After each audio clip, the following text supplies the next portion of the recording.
Bon les amis, je suis en train de marcher et puis bon, je scrolle.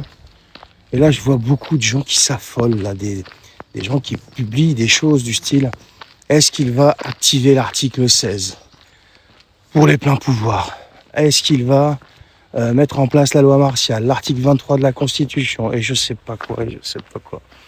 Et les gars, calmez-vous, calmez-vous, calmez-vous. Mais demain, il fait ce genre de choses, le mec, il est haï, détesté. Vous allez voir ce qui va se passer dans le pays. Il n'y a même pas que dans le pays. C'est à l'international. Le mec, il fera rien de tout ça. Peut-être l'article 16, mais dans des conditions bien spécifiques, parce que j'ai toujours dit c'est ce qu'ils cherchaient à mettre en place, mais la loi martiale. Ils ont du mal à régler le problème de l'insécurité. Le problème de l'insécurité. Sans loi martiale, sans rien du tout. Mais vous savez ce que ça veut dire, loi martiale? Loi martiale, ça veut dire qu'il va falloir suffisamment de militaires, de policiers, de gendarmes pour la faire appliquer. Mais est-ce que vous croyez franchement une seule seconde qu'on est équipé pour faire appliquer une loi martiale? Mais jamais de la vie. Donc zen attitude les mecs, zen attitude. C'est bon, on souffle un peu là et on arrête de faire flipper les gens parce que à sortir des trucs comme ça, surtout pour les gens qui sont suivis par beaucoup de personnes, à sortir des trucs comme ça, eh bien vous pensez pas aux gens qui sont isolés dans leur coin, qui vivent seuls, qui sont dans une angoisse permanente. Donc arrêtez de les faire flipper. C'est pas cool ce que vous faites.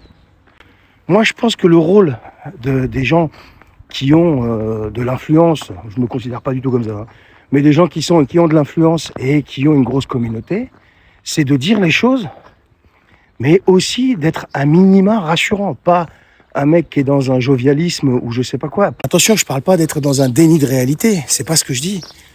Mais de là à aller spéculer sur un article 16, une loi martiale ou je sais pas quoi, je trouve ça franchement un petit peu fort, quoi. Et surtout, je trouve ça dégueulasse vis-à-vis des gens qui angoissent et qui vivent seuls. Et voilà, vous voyez ce que je veux dire. Donc zen, avant de sortir des trucs pareils, analyser la portée et si c'est possible de mettre ça en place. Appliquer une loi martiale. Je ne sais pas si vous avez déjà vécu dans des pays où il y a un pouvoir militaire qui s'applique. Franchement, on n'a pas les moyens en France. Hein. Je vous assure qu'on n'a pas les moyens.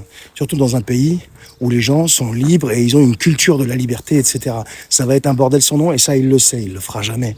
L'article 16, peut-être. Mais la loi martiale, non.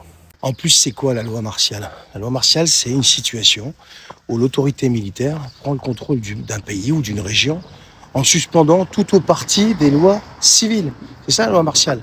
Et en France, justement, la loi martiale, en tant que concept juridique spécifique, eh bien, elle n'existe pas. Par contre, il y a d'autres dispositifs. Alors, pour être précis, hein, parce qu'il quand même faut savoir de quoi on parle, alors il y a déjà l'article 36 de la Constitution de 58 qui s'appelle l'état de siège. Et il va permettre au gouvernement de transférer certains pouvoirs civils à l'autorité militaire en cas de péril grave. On n'y est pas encore. Hein. Ensuite, c'est ce qu'on appelle l'état d'urgence. Donc c'est la loi de 1955 qui a été modifiée en 2015. Et l'état d'urgence, lui, il va conférer des pouvoirs exceptionnels à l'exécutif, mais sans transférer le pouvoir aux militaires. Donc vous voyez bien que la loi martiale, c'est quand même un concept qui est utilisé dans d'autres pays, mais en France, il n'existe pas. Il est remplacé par l'état de siège ou l'état d'urgence, qui sont des dispositifs qui sont un petit peu comparables, mais pour les mettre en place, faut qu'on soit vraiment en péril. C'est pas parce qu'il a dit que la Russie était une menace que ça y est, on est en péril. D'accord? Donc zen, s'il vous plaît, zen, et arrêtez de faire flipper les gens surtout. Allez, bonne journée.